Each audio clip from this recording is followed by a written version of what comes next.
ਇੱਥੇ ਆਇਆ ਦਰੂਦ ਮਹਿਲ ਬਾਬਾ ਜੀ ਉਹਨਾਂ ਦੇ ਕੋਲ ਦਮ ਕਰਵਾਇਆ। ਉਸ ਦਿਨ ਤੋਂ ਲੱਗਦਾ ਹੁਣ ਤੱਕ ਸ਼ੁਕਰ ਅਲਹਮਦੁਲਿल्लाह कि दोबारा मसला नहीं बनया हैगा और बिल्कुल ठीक है। इनका सीना बिल्कुल जकड़ा हुआ था, ना ये बोल सकते थे ना ये चल सकते थे। इनको देखकर ऐसे महसूस होता था कि अब इनका ना आखिरी टाइम आ गया है। ये इतने सख्त बीमार थे, बिल्कुल बोल नहीं सकते थे, चल नहीं सकते थे।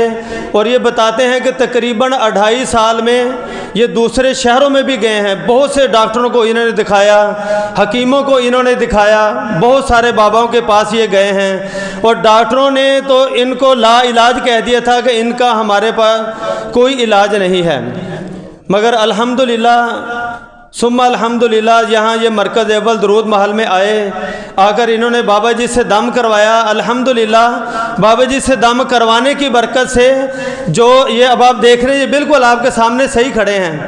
अल्हम्दुलिल्लाह ये बाबा जी से दम करवाने की बरकत है। अल्हम्दुलिल्लाह ज़ुबान पे दुरूदो सलाम सजाने की बरकत है। अल्हम्दुलिल्लाह कि ये बिल्कुल ठीक है। अल्हम्दुलिल्लाह और जिस दिन से उन्होंने बाबा जी से उन्होंने दम करवाया है, उस दिन से लेकर आज तक अल्हम्दुलिल्लाह ये बिल्कुल ठीक हैं। ये आपके सामने खड़े हैं। तकरीबन 2-2.5 साल तो मैं काफ़ी बीमार ਸੀਗਾ। समझ नहीं आ रही ਸੀ कि ਹੋਇਆ ਕੀ ਹੈ। ਇਹ ਸਾਰੀ ਜਗ੍ਹਾ ਸੀਨਾ ਜਕੜਿਆ ਹੋਇਆ ਸੀਗਾ ਤੇ ਇਸ ਤਰ੍ਹਾਂ ਲੱਗਦਾ ਸੀ ਜਿਸ ਤਰ੍ਹਾਂ ਜਿਸਮ 'ਚੋਂ ਜਾਨ ਨਿਕਲ ਜਾਣੀ ਹੈ। ਰੰਗ ਵੀ ਕਾਲਾ ਸਿਆ ਔਰ ਮੰਜੇ ਤੇ ਚਰਪਾਈ ਤੇ ਲੇਟ ਗਿਆ ਸੀਗਾ। ਡਾਕਟਰਾਂ ਕੋਲ ਜਾਂਦੇ ਸੀਗੇ, ਟੈਸਟ ਵਗੈਰਾ ਰਿਪੋਰਟਾਂ ਕਰਵਾਈਆਂ, ਉਹ ਇਹੀ ਕਹਿ ਰਹੇ ਸੀਗੇ ਕਿ ਕੁਝ ਵੀ ਨਹੀਂ ਹੈ, ਸਿਰਫ ਨਫਸਿਆਤ ਦਾ ਮਰੀਜ਼ ਹੋ ਗਿਆ ਵਾ, ਇਹਦਾ ਕੋਈ ਮਸਲਾ ਨਹੀਂ ਹੈਗਾ, ਦਵਾਈਆਂ ਵੀ ਅਸਰ ਨਹੀਂ ਸੀ ਕਰਦੀਆਂ। ਤੇ ਇਸ ਤਰ੍ਹਾਂ ਲੱਗਦਾ ਸੀ ਜਿਸ ਤਰ੍ਹਾਂ ਜਿਸਮ 'ਚੋਂ ਨਾ ਜਾਨ ਨਿਕਲ ਜਾਣੀ ਆ ਹੁਣੇ। ਕਾਫੀ ਜਗ੍ਹਾ ਤੋਂ ਇਲਾਜ ਕਰਵਾਉਂਦਾ ਰਿਹਾ ਜਾ ਕੇ, ਨਹੀਂ ਸੀ ਵਕਤੀ ਤੌਰ ਥੋੜ੍ਹਾ ਜਿਹਾ ਸਕੂਨ ਮਿਲਦਾ ਸੀ, ਲੇਕਿਨ ਫਿਰ ਉਸੇ ਤਰ੍ਹਾਂ ਹੀ ਕੈਫੀਅਤ ਹੋ ਜਾਂਦੀ ਸੀ। ਇੱਥੇ ਆਇਆ ਦਰੂਦ ਮਹਿਲ ਬਾਬਾ ਜੀ ਉਹਨਾਂ ਦੇ ਕੋਲ ਦਮ ਕਰਵਾਇਆ। ਉਸ ਦਿਨ ਤੋਂ ਲੱਗਦਾ ਹੁਣ ਤੱਕ ਸ਼ੁਕਰ ਅਲਹਮਦੁਲਿल्लाह कि दोबारा मसला नहीं बनया हैगा और बिल्कुल ठीक है। ਤੇ और इंशाअल्लाह ताला अगर किसी ਨੂੰ ਵੀ ਕੋਈ ਮਸਲਾ ਮਸਾਇਲ ਹੈਗਾ ਜ਼ਰੂਰ ਤਸ਼ਰੀਫ ਲੈ ਕੇ ਆਣ और इंशाअल्लाह ताला बिल्कुल जिस तरह मैं तंदरुस्त हाँ, कोई मसला परेशानी हैगी है, ज़रूर मेरे भरा भी तशरीफ लैके आन। काफ़ी जगह इलाज करवाया, मीरपुर भी आज़ाद कश्मीर पोपो रहिंदी उत्थे भी गया और तकरीबन फैसलाबाद भी कोई डॉक्टर नहीं छड्डिया हैगा कि जिथे मैं नहीं गया हैगा। टैस्ट रिपोर्टां बिल्कुल मेरियां क्लीयर होंदियां सीगियां, लेकिन समझ नहीं सी आंदी कि मसला की है। अच्छा, दवाई खाण दे बावजूद भी तुहानूं फर्क नहीं सी पैंदा? फर्क नहीं सी पैंदा, बिल्कुल नहीं सी पैंदा हैगा। नहीं, कुछ तो फर्क पैंदा होना पैना चाहिए ना। डॉक्टर आखिर इन्नी महंगियां दवाइयां लिख के देंदे होने हैं, टेस्ट भी उन्होंने करवाए होने, मगर किसी दवाई ना तो फर्क नहीं सी? फर्क नहीं है। मेरी जगह सारी इस तरह से जिस तरह जकड़ी हुई है, फड़िया हुई है जगह है, सीना सारा इस तरह से।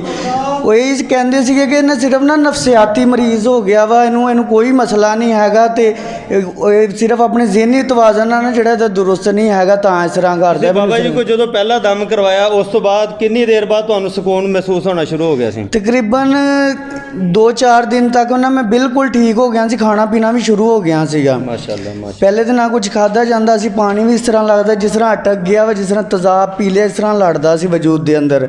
तो हर टाइम यही लगता सी जिस तरह ना जिसम चो जान निकल जानी है मेरी। हुण ये देखो ना कि डॉक्टर 2.5 साल तो इन्होंने दवाइयाँ दे जा रहे, खाई जा रहे हैं, मगर इन्होंने सुकून नहीं हो रहा। तो अल्हम्दुलिल्लाह जो इंसान अल्लाह वाले दे कोल आंदा ना अल्हम्दुलिल्लाह, तो वो रब जिसमानी मामलात भी बेहतर कर देंदा, तो रूहानी मामलात भी अल्लाह ताला बेहतर कर देंदा। देखो ना कि डॉक्टर इन्होंने कह रहे दवाई दे जा रहे, खाई जा रहे हैं, ना इन्होंने समझ लग रही ना डॉक्टरों को समझ लग रही। तो अल्हम्दुलिल्लाह बाबा जी को दम करवाने की बरकत नाल अल्हम्दुलिल्लाह ये माशाअल्लाह तुसीं देख रहे हैं तुहाडे सामने बिल्कुल सही खड़े ने।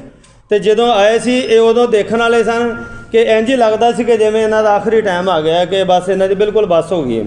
जो लोग परेशान हैं, बीमारियों में, मुसीबतों में जकड़े हुए हैं, ख़ासकर वो लोग जिनकी मेडिकल रिपोर्ट्स क्लियर हैं, वो यहाँ मरकज़ अव्वल दरूद महल में ज़रूर तशरीफ़ लाएँ। इंशाअल्लाह रब्बे कायनात दरूद वाले का सदका हमारी तमाम परेशानियों को दूर फरमाएगा। सल्लल्लाहु अला मुहम्मद सल्लल्लाहु अलैहि वसल्लम।